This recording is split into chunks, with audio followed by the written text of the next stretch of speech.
içərisində favoritlərdən biridir.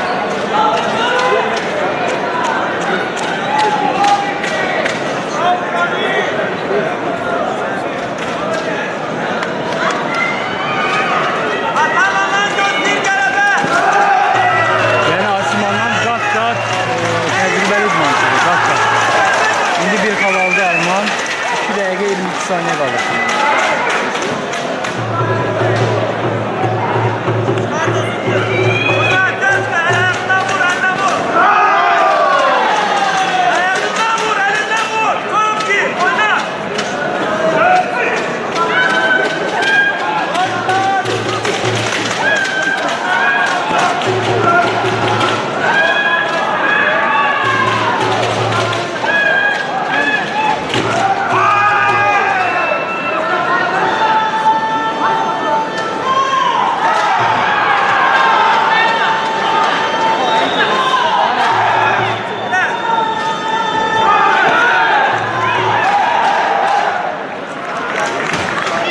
Asiman bir xal aldı.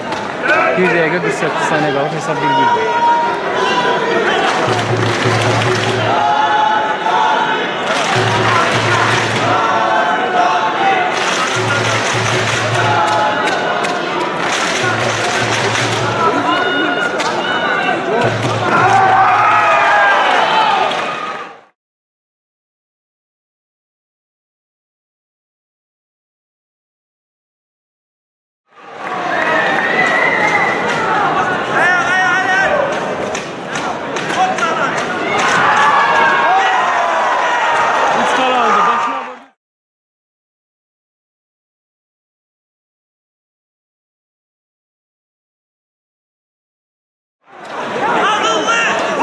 Hesap 4-1'di. 1 dəqiqə 19 saniyə var.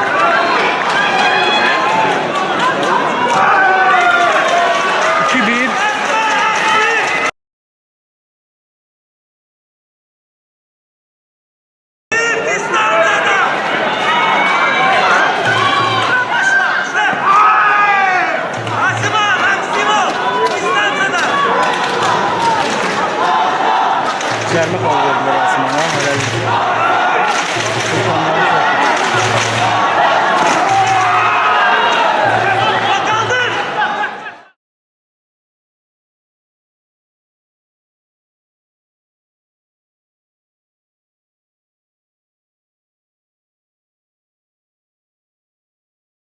Deməli hesab 5-2'dir. 1 dəqiqə 5 saniyə qalır.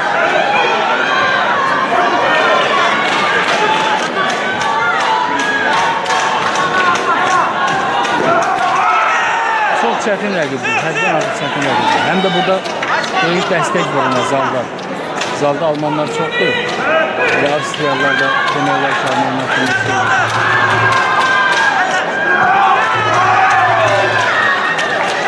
Hər dəqiqə Alman hesabda iləri keçəcəklər. Hər dəqiqə yox, hər saniyə.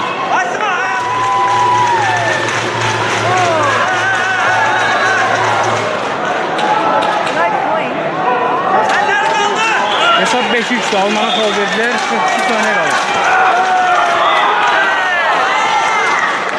Vaxt az olduqca indi Alman agresivləşəcək, çalışacaq xal alsın. Yəni aha Asiman bir xal aldı. 6-3 38 hesab 6-4'dür. İndi çox gərgin olacaq. 38 saniyə qalır.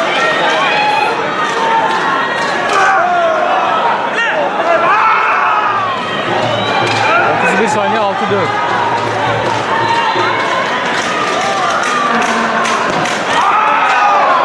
Hala. Yani Horne'nin uduzması hem de belə deyək də sensasiya sayılmır ama gözlənilməz.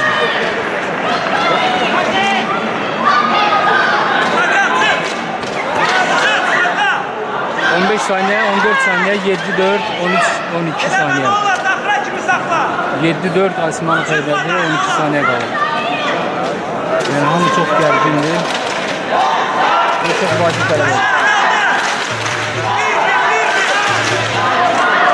Asiman saxlayacaq yəqin ki 5 saniye qalıb. 4 saniye, 3 saniye, 2 saniye, 1 saniye. Все, qələbə. Əla. Yani bunu udmaq çox vacib. 7-4. Horne'ye yine deyirəm.